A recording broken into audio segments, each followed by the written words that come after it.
Well, thank you so much to all of you for joining us for this program. So excited about the two experts I'm going to introduce you to, and so excited to be able to share with you, our audience, some proactive things you can do to keep moving, even these crazy days, when you're stuck at home. So again, my name is Andrea. I'm with PMD Alliance. And I'll go over just a couple housekeeping items when it comes to Zoom. When I looked at the registration list, I did see some new names. So bravo to those of you who maybe are trying something new and dipping a toe in this online video stuff. So let's see, so you are all placed in auto mute for right now. The open line of communication is through the chat. At the bottom bar of your screen, if you hover over the bottom inch or so, you'll see a taskbar, and chat is a couple buttons over. When you click that, you have the ability to type hello, either to everyone, or you can have a secret sidebar conversation with people that you know by only choosing them. I mention this because if you have questions as we start the program, don't let it get lost in your head. Go ahead and put it in the chat before you forget or before we move on to something else. Hi, Dania. And if you have a question that maybe you don't want to send to everyone and you only want to send privately, you could either send it to me or you could send it to Dr. Subramanian, who I will go ahead and introduce right now. So if anyone has any questions, this is a great chance to practice using that chat skill. I'll mention one other thing about Zoom. In the upper right-hand corner, you can choose either speaker view or gallery view. And with speaker view, you get whoever's speaking, their big old mug on the screen. If you choose gallery view, you get to see a million little boxes and all of the faces out there in internet land. Oh, hi Sid, we were just emailing. And hi Mary Jo, hi Sally. So good to see all of you. And yes, if you love what you see and want to share this, we are recording this to our YouTube channel. So that link will be up in a couple days. And we also have some resources that Dr. Julie shared with us that will be passing along to you as well. So if she starts sharing some websites, you don't have to go get out your pen and paper. We'll be emailing those to everyone who registered as well. So if no one has any other questions, then I'll go ahead and introduce our host for today, Dr. Indu Subramanian. She's a movement disorder specialist based in beautiful Los Angeles, California. She practices at UCLA and is also the director of the VA Parkinson Center. Very important lady, and just so glad that you're here with us. In fact, Dr. Subramanian, I'm gonna share this. Maybe you're gonna kick me in the virtual shins, but she reached out to us and is like, on the healthcare professional side too, we are also hurting. We can't see our patients. We know you're out there. We're also stuck inside. And everyone, I think, felt helpless and powerless. So she was like, what can we do? We can use this platform, to connect to people out there in their homes. So that's kind of the impetus and why, how this came around. She'll also share some future opportunities for us to connect online. So I better stop yammering on and let Dr. Subramanian go ahead and take it from here. Welcome. Thank you. So thanks for giving us this opportunity to reach out to our patients virtually. We've been so hoping to connect with each other through some portal, and Julie has been kind enough to be part of this. And I think we've all in the healthcare community felt somewhat helpless in some ways to figure out how to continue to motivate our patients and keep us all kind of working together to increase our wellness, increase our positive vibes, increase our motivation and stuff like that. So we've been trying to figure out how to do this in a way where we're able to do this virtually, since I think that many of our patients who have Parkinson's are above the ages of 60, 65, 70. I have vets who are in their 80s and 90s. And just as an age issue itself, it's probably best for people to be staying largely in their homes and socially isolating and distancing from even our healthcare providers. And so much of what Julie and I spend our time doing is being your cheerleaders about trying to get out and exercise and socially connect and do group exercises and come see us and, share that sort of warmth of a community experience. And I have been trying to figure out ways to continue to offer something like that. And so it's lovely to have this. Thank God we have the technology. Andrea and I were talking a little bit about the folks that may not have access to this technology of having a computer, having internet. And so we are archiving these and putting them on YouTube, and we may find a way to distribute possibly something in a DVD form or something like that after all of this, because I do think that there are populations that are still even more isolated than even us here today. And so if you have somebody that you can pick up the phone and call that may not have a computer, that may not be able to join us, think about those people and have them, still be touched in a way by you.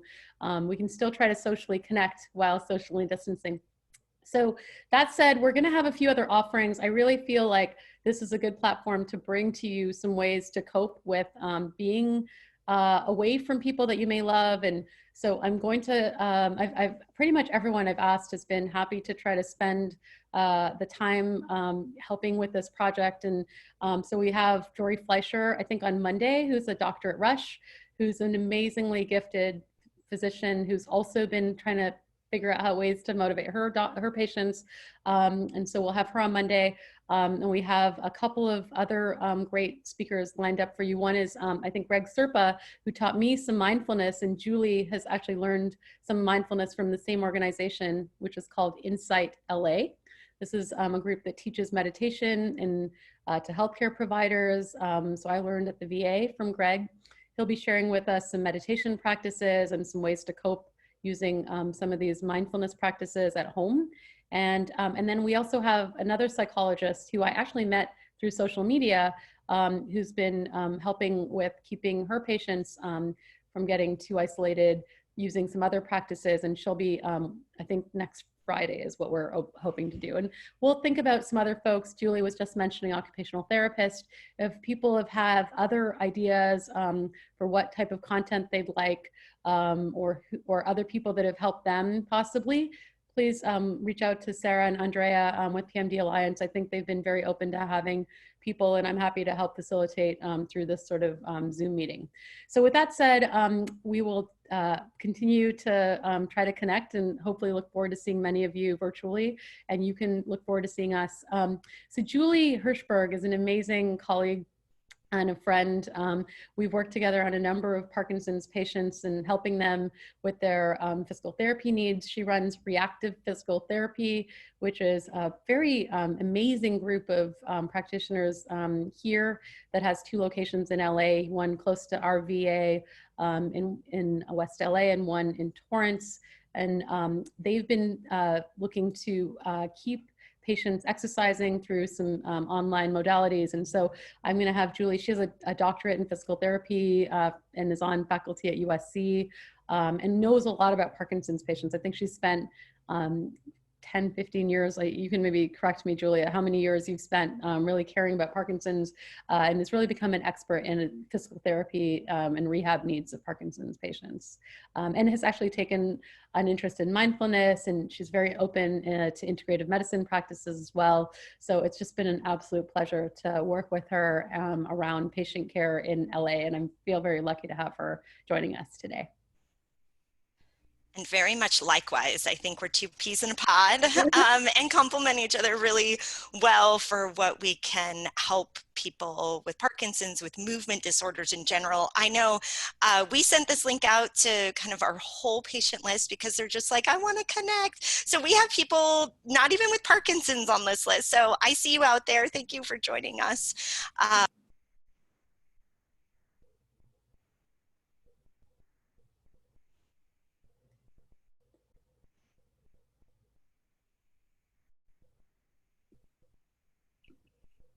Can you guys hear Julie? I can't.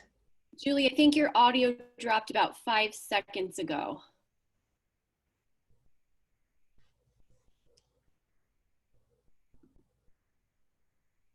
No, not getting any audio. It's weird.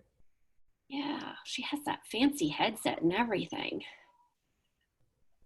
Maybe she should disconnect the headset. I don't know. Yeah, why don't you try unplugging and, oh, I think I heard that. How are we doing here? Okay. Yes. And we will disregard any dog barking or toddler knocking. These are special times.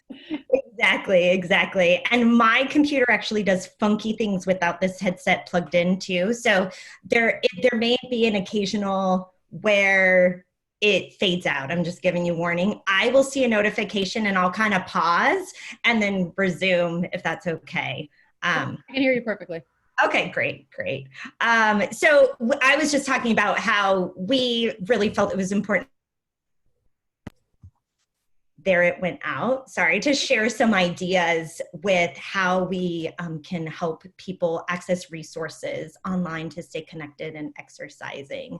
And I'm curious from you, Dr. Subramanian, what are some of the things you about? What are some of the things that what, sorry, and repeat the question?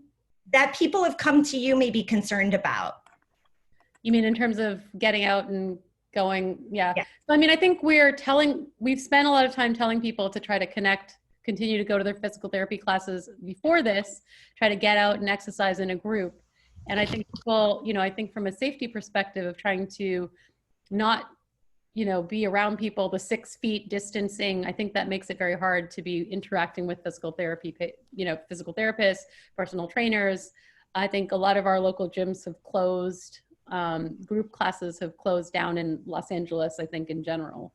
And so the question, I think, is how to, what are some strategies that people can do at home? Are there certain resources that you guys have created possibly to help with keeping people active at home? Yeah, that's great. And I don't know if other people are potentially having audio problems. I just saw something pull up in the chat. I also am gonna go ahead and dial in on my phone. So that's just like always a great backup.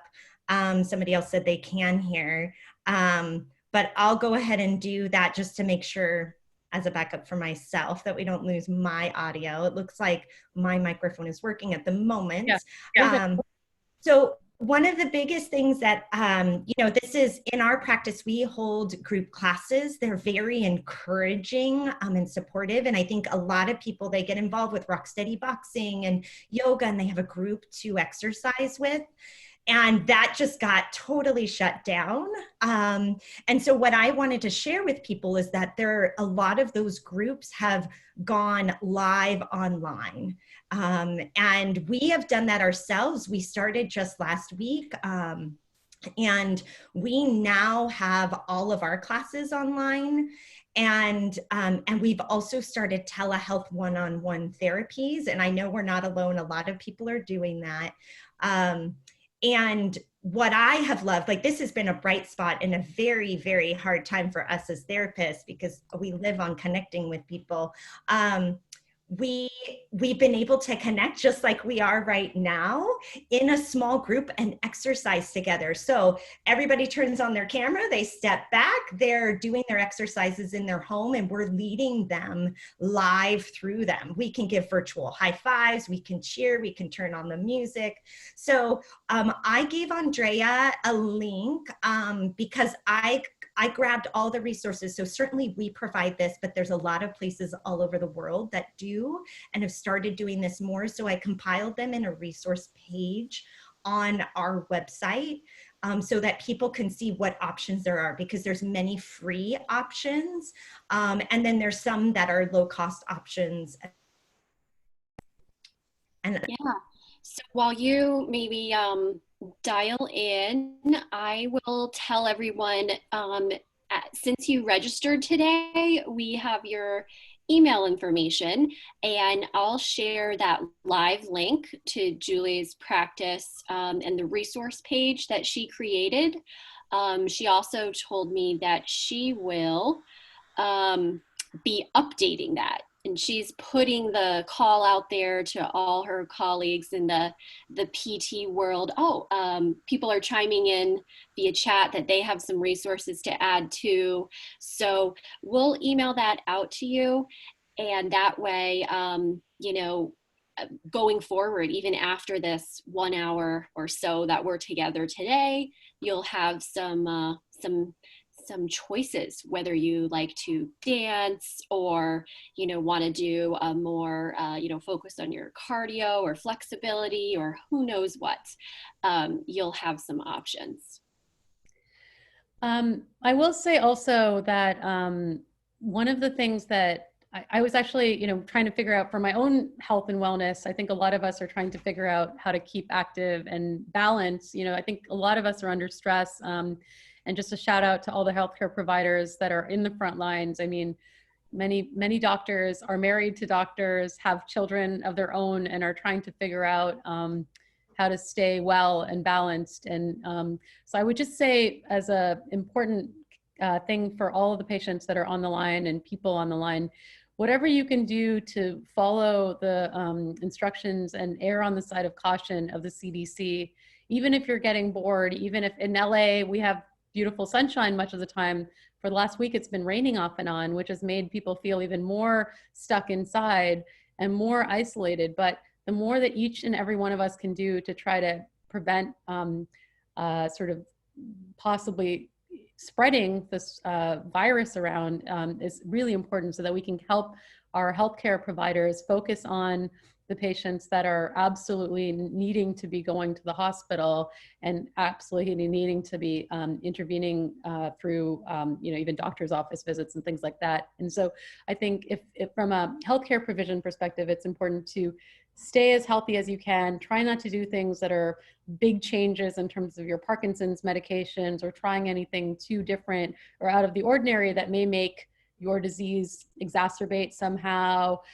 Trying not to put yourself in harm's way. I was just at the beach taking a walk with one friend, maintaining social distance, and I looked ahead this weekend and saw a patient that clearly had Parkinson's, who was walking on the path ahead without his walker, having been feeling stuck at home, and he fell on the sidewalk. And it took 4 of us to pick him up and help him stand up. And, you know, he said, I have a neurologic disease and I'm just feeling cooped up and I just don't want to stay home. And I, you know, had to tell him that, you know, even though we have been telling people to exercise and trying to be your cheerleaders, now is not the time to be getting out and doing things that are going to be putting yourself at harm's way. Whatever you can do to avoid having to you know, go to the emergency room, or even honestly going to doctor's office visits for unnecessary reasons, or calling your doctor's office for unnecessary reasons. Most of our practices are really on kind of very, very spread thin. A lot of us as doctors are being asked to cover other people so that we can have enough docs and nurses in the ICU, in the, you know, ER staffing places, screening places. And so really try to stay on track with your baseline regimens, stay on track with your safety, try to avoid falls, try to avoid contact with other folks, and just, you know, let's try to ride this out in a safe way so that we can all sort of someday at the end of all of this reconnect with each other in a safe way without thinking back, oh, I shouldn't have done that, or, you know, been, you know, stressing out the healthcare system more than it needed to be. I think that's a really good point. Can you all hear me now? Yeah. Okay, great. I was able to dial in just as a backup there. And that is one thing that we have been encouraging all the people that we work with as well, is this is the pros and cons of having these great resources online is that they might not work for everybody. And so I think one of the really nice options is to actually contact your physical therapist or other providers for a telehealth visit so that they can help you make some good decisions at home or at the beach or wherever that is. I wanted to pass on I'm going to put my glass like half full here. Medicare does not typically cover a telehealth visit for physical therapy, but they passed legislation to cover a short check-in visit with your therapist. It's not very generous. It's a 20-minute visit, but you know what? We were checking in with everybody anyway, so this is a great way to have something covered and paid for. So a 20-minute visit, if you're already an existing client, I'm hopeful that they're going to make some other changes, and that will be certainly something to look for. But in the past, that just wasn't an option at all covered by Medicare, but I highly recommend that you do that. Contact your therapist, get that check-in visit, try to make some of those changes to your routine in the home, and just have that face-to-face one-on-one time. It's so powerful. You know, we're all getting used to being online, but there's so much emotional connection just even in this virtual world. So it can mean a lot to people. It means a lot to me when I get to connect to people this way. So that's just one little piece. Private insurances may also cover the telehealth visit. That's like on a case-by-case basis. And as a therapy practice, we're checking people's benefits to see if it's covered.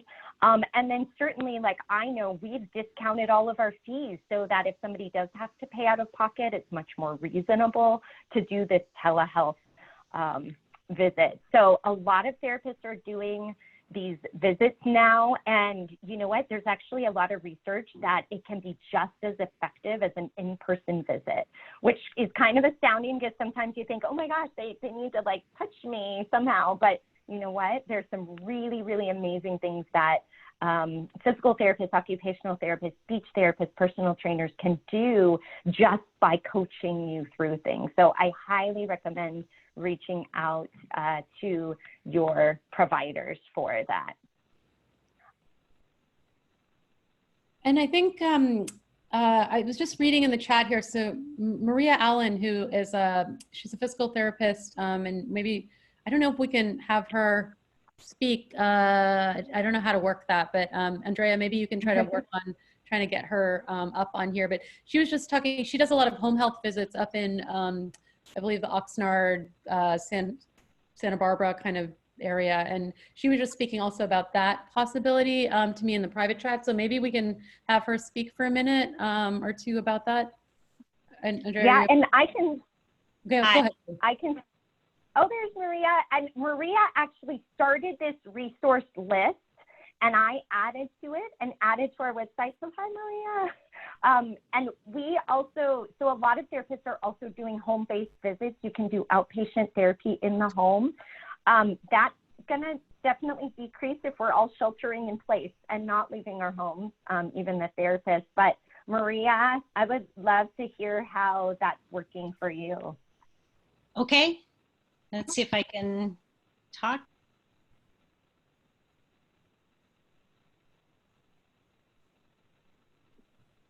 Okay, can you hear me? Yes. Okay.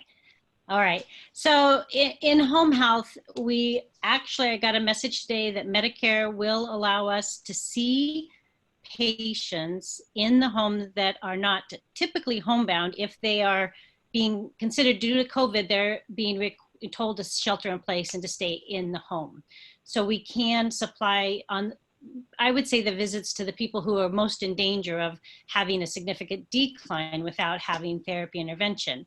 Our therapists, in order to go out and see patients, we have to sign an affidavit and take our temperature and do all those things to prevent essentially transmission from us as best as we can. And so we can pick up that slack for some of those at-risk patients. I think not the general patients who can manage to exercise on their own and continue with these online resources, but those people who have, a real risk of significant decline without some intervention.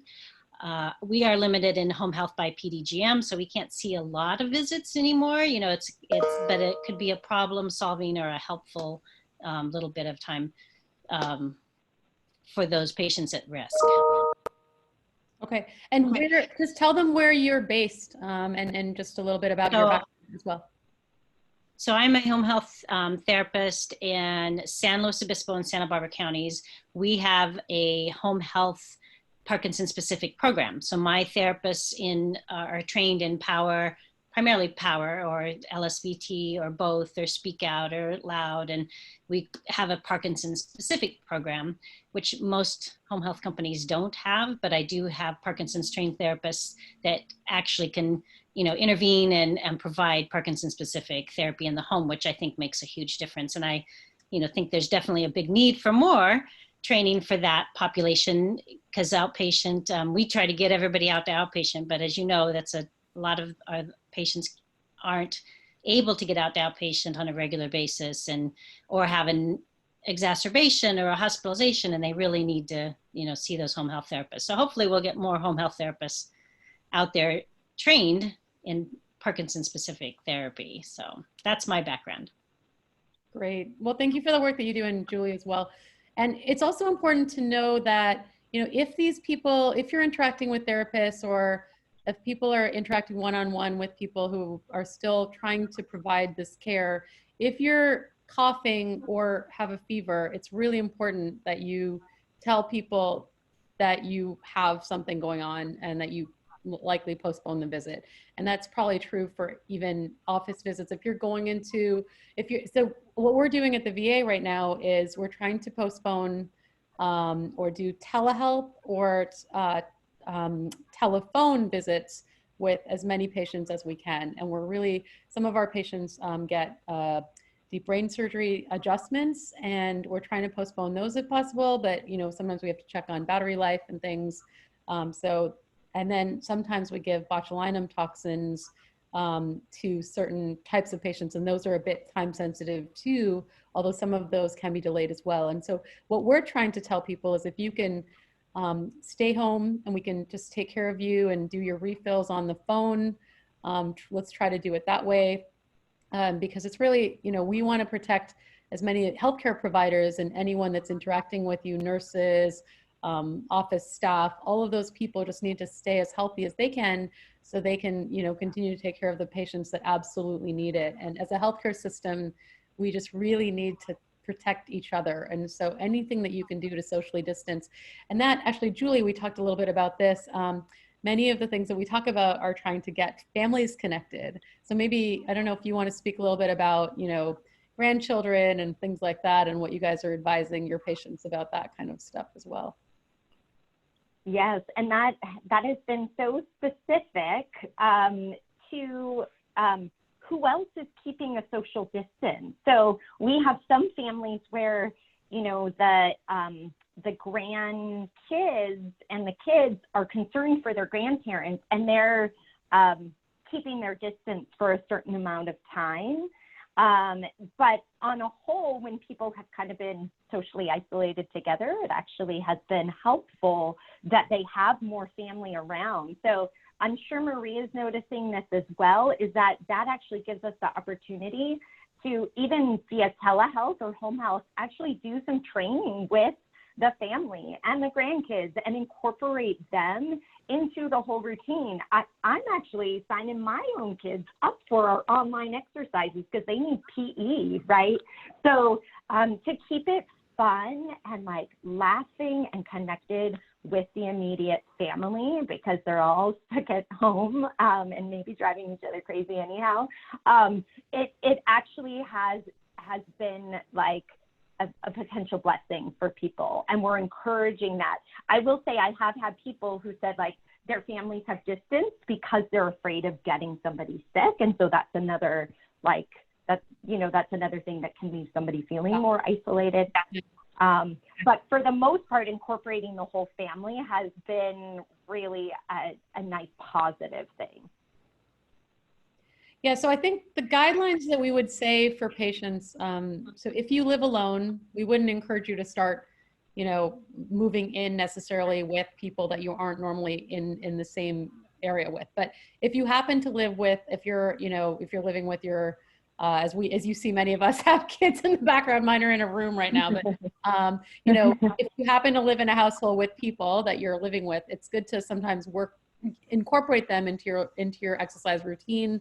Certainly, going for walks with your, you know, with your family may be helpful. If you're, you know, if you're, let's say 70 and you live with your 45-year-old son or whatever, you know, certainly, you know, one-on-one walks out and, you know, if it's not raining outside would be encouraged, getting your heart rate up that way.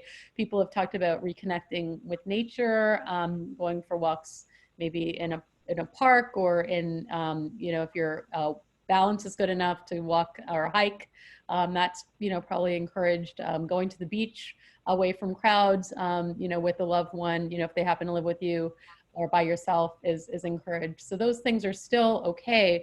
What we're really trying to discourage is indoors with people that are closer than 6 feet of a distance. And so, but I think it has been stressful. A lot of grandparents have looked forward to, I know my parents were thinking of coming down to visit us and spending time with their grandkids for spring break that's coming up now, and that won't be happening. And so we're just trying to figure out ways to keep them connected. I think FaceTime is lovely, you know, this type of situation, you know, and we were joking around as healthcare providers, some of us sometimes go out for happy hour with each other to kind of decompress from the week at the end of the week or at the end of the day. And so people are actually having virtual happy hours with each other at the end of the workday and, you know, with a glass of wine and toasting virtually or a glass of whatever. So grape juice if it's a kid. But, you know, sometimes just thinking a little bit outside the box, I think is helpful.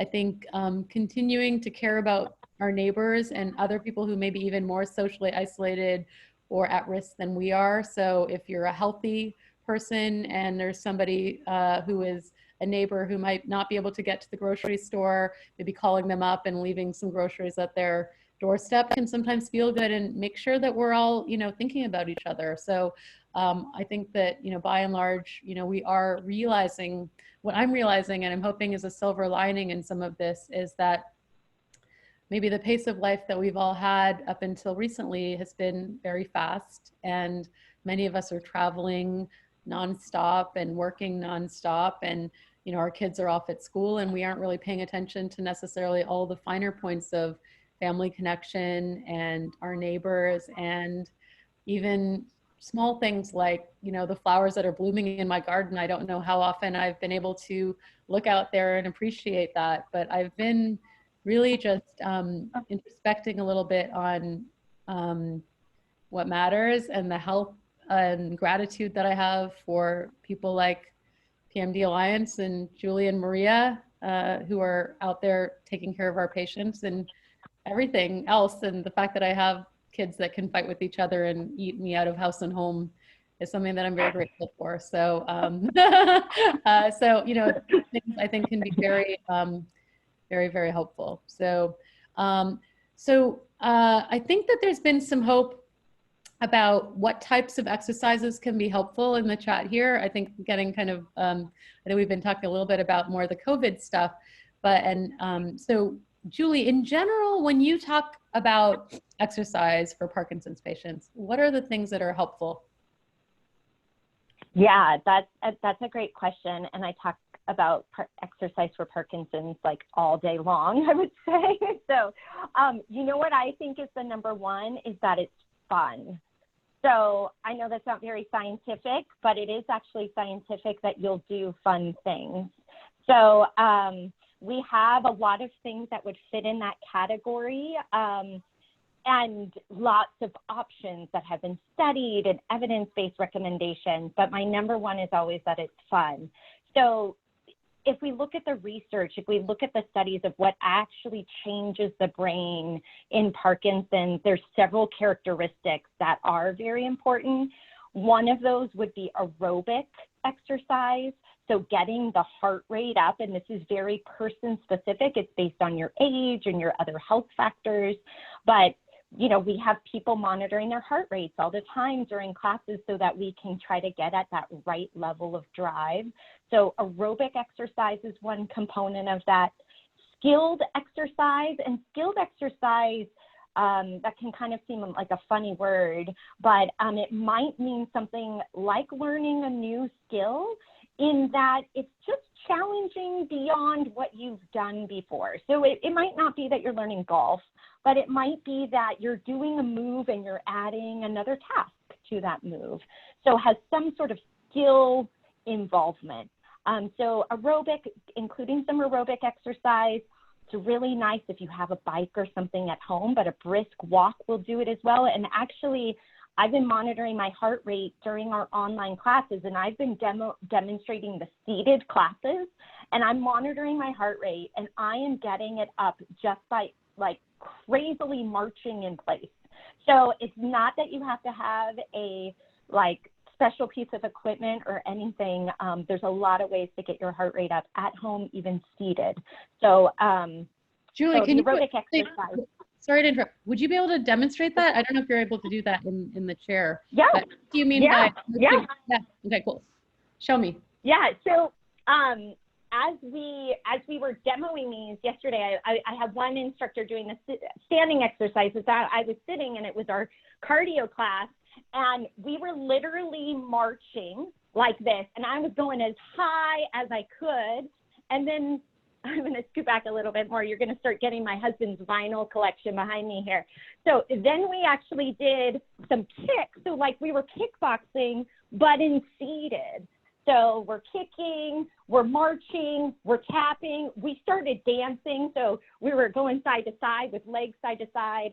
I mean, I've never realized how much I could do in sitting, and how once I got my whole body moving. So one of the things that really helped with that was that I was sitting away from the edge of my chair. If that was safe, I had armrests, but so I had to hold my trunk, use my upper body. As soon as we get the full body involved, the heart rate starts to go up. I mean, now that I've been doing that talking, let's just see where I'm at. I'm at 94 already. So talking and moving like that, it can really get your heart rate up just in sitting. Now, I would recommend, if you can do it in standing, doing all of those things in standing as well. And I'm happy to do any kind of demo of every kind of move, but that would be just one example. I grew up dancing, so I love to dance. So I can also get my heart rate up dancing, and I can take simple aerobic moves and make them into a dance move. Like I started snapping my fingers in class yesterday, and then those who were joining along with us, if they wanted to snap, they could snap. We had some people holding weights in their hands to increase the intensity of it.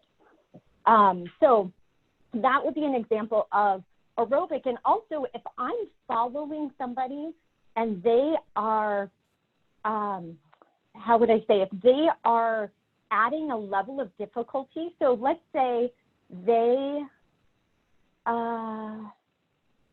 can you hear me? Can you hear me okay? Yeah, it's echoing. So maybe just mute your phone for a minute. Yeah, there you go. Go for it now. Put it down and demonstrate. I think it would be great to demonstrate for the next, it's 12:38. So we have 10 minutes if you want, 5 minutes, whatever makes sense.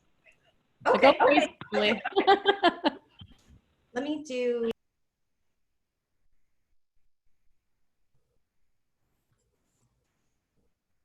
No. Okay. Yeah. How are we on sound? Good. Okay. Okay, good.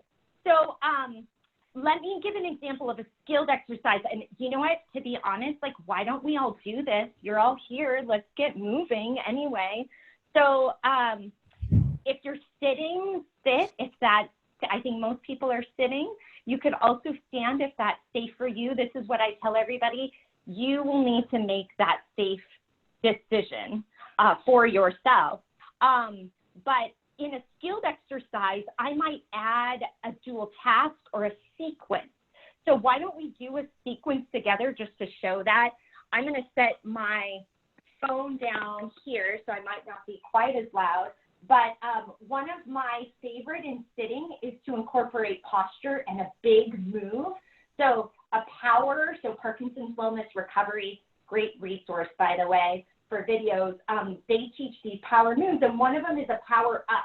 So if you reach forward and then bring yourself up and open, this is like the anti-sitting at a computer move, that's our power up. And I like to have my hands really wide and big, my chest open and up. I love seeing people do this. Thank you so much. So that's our power up. And so we'll reach forward and then up. Now, I might add a skill level to that and ask you to kind of pick your favorite topic. And I might pick music because of this vinyl collection behind me.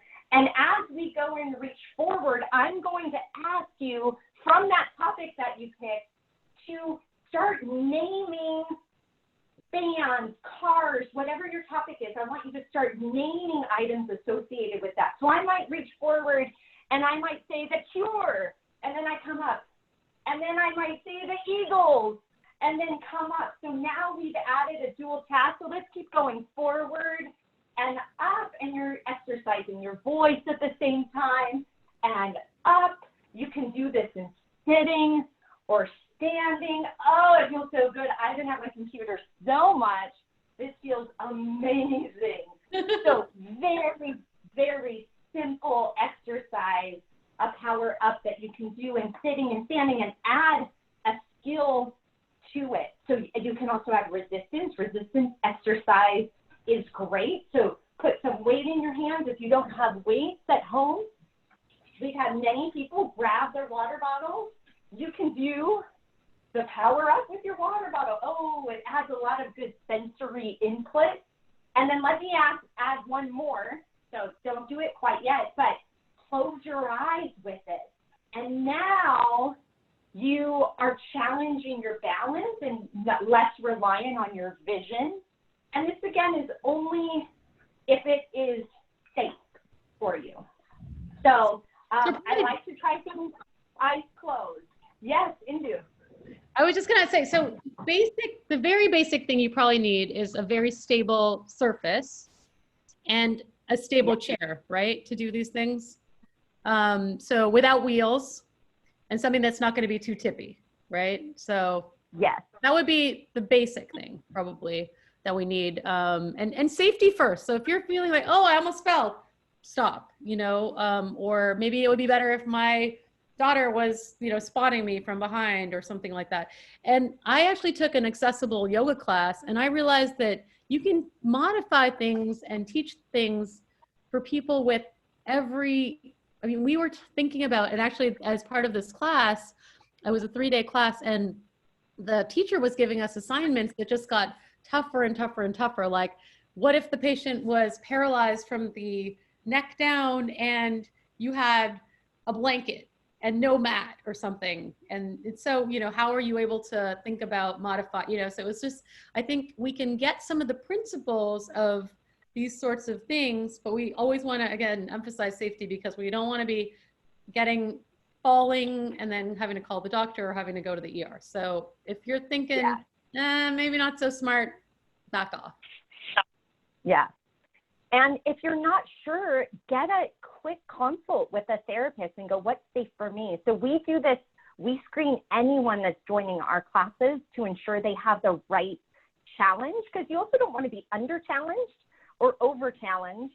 And then this is where it's nice to have a live class like we're doing right now.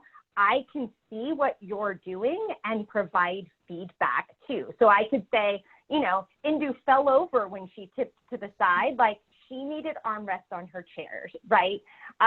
Or to not go as far and to offer up several options, which is why I wanted to say, when we talk aerobic exercise, skilled exercise, yoga, it has all of those benefits as well, but especially skill, because you often are putting together a sequence and putting it to breath.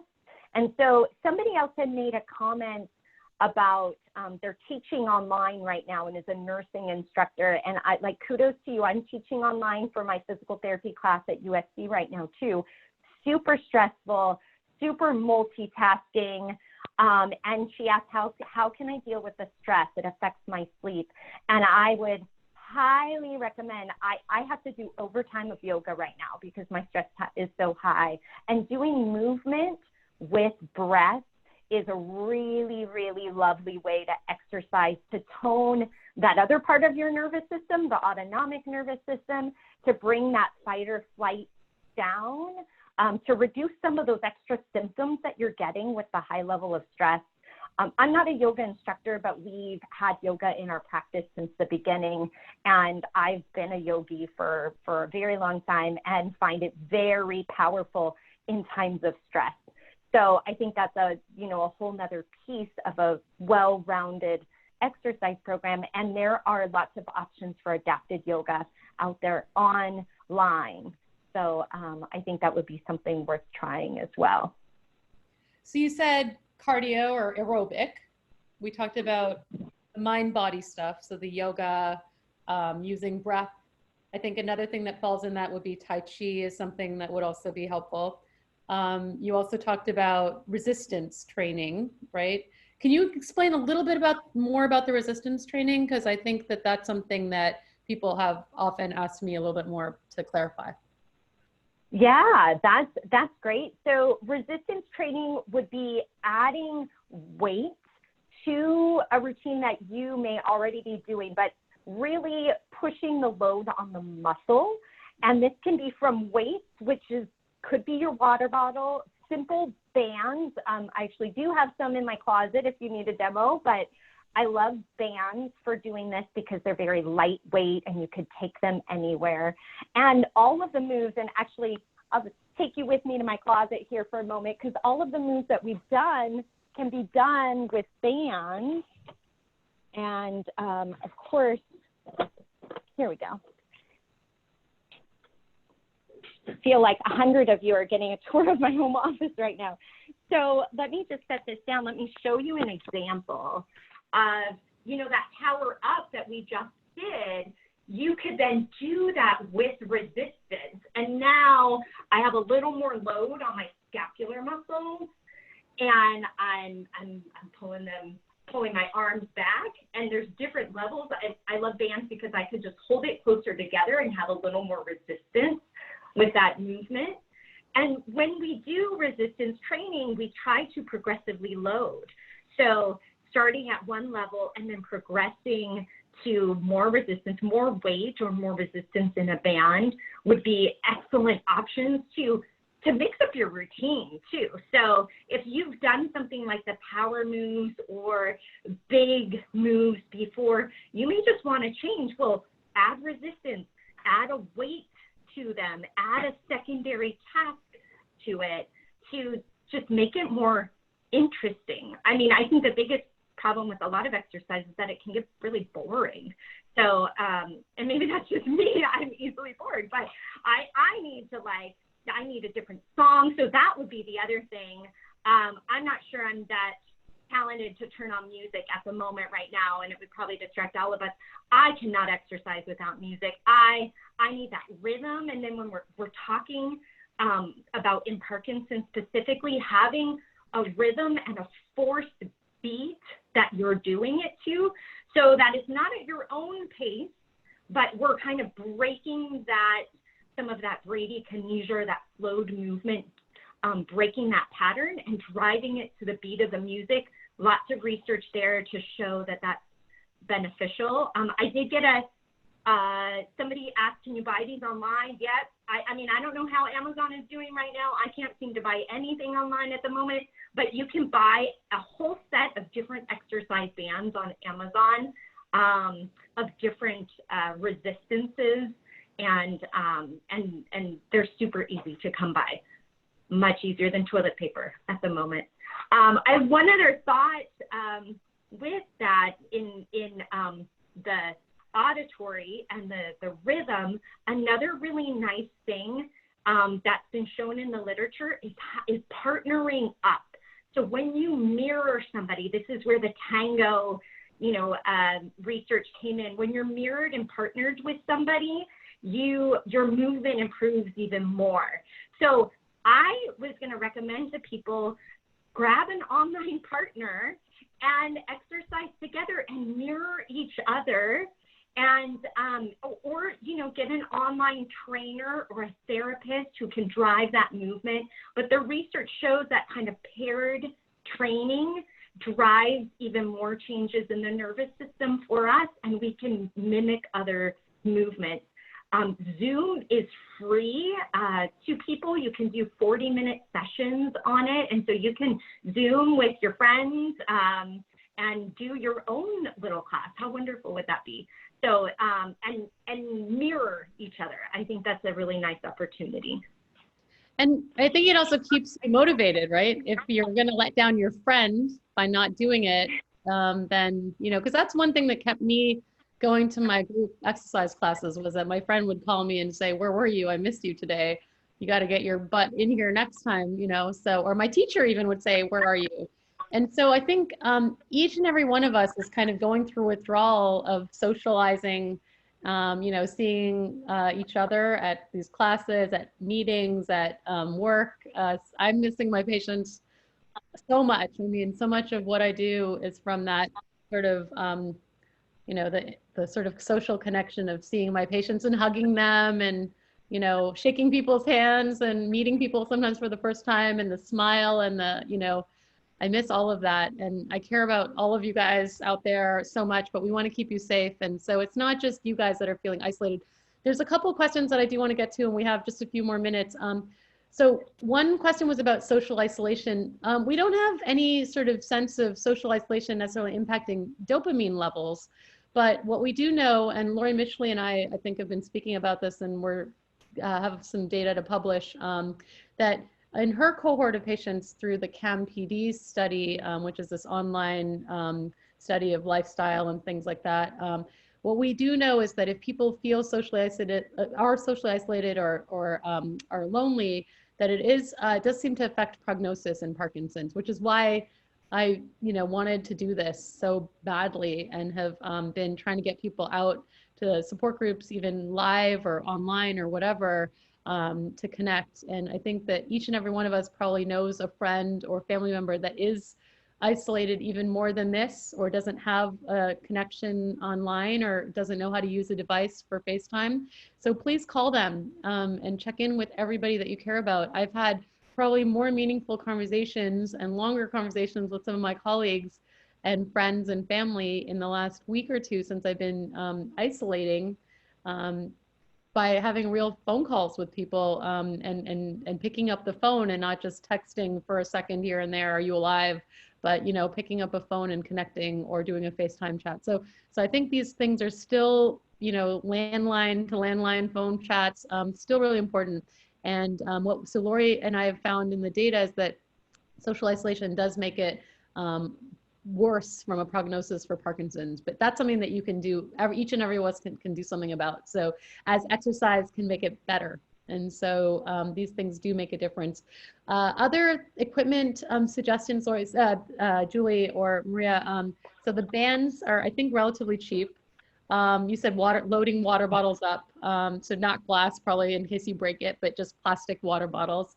I've seen some people maybe using cans or other cheap things like that. Any other thoughts about online? Maybe we could post some, just links to some of these things after, because I do think Amazon sells a lot of these, as does maybe, Walmart, Target, whatever, and not to, talk about specific retailers, but I think a lot of this is available online. Are there any other cheap and dirty solutions that you can think about?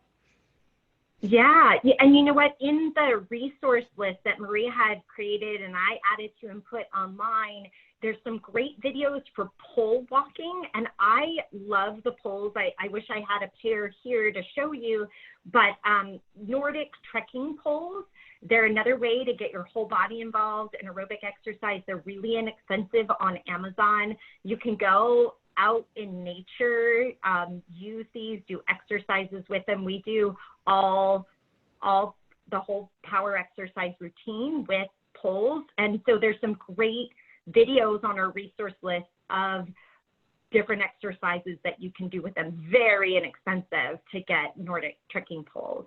And I think that would be another fun thing for people. And so we talked about, I think, cardio, aerobic, resistance, mind, body. I guess stretching's also something. And you also said like dual tasking, right? Are there other sorts of components that we may have missed just to run through the whole list? Is stretching? You know, we talked a little bit about the rhythm and driving the speed of things with like music.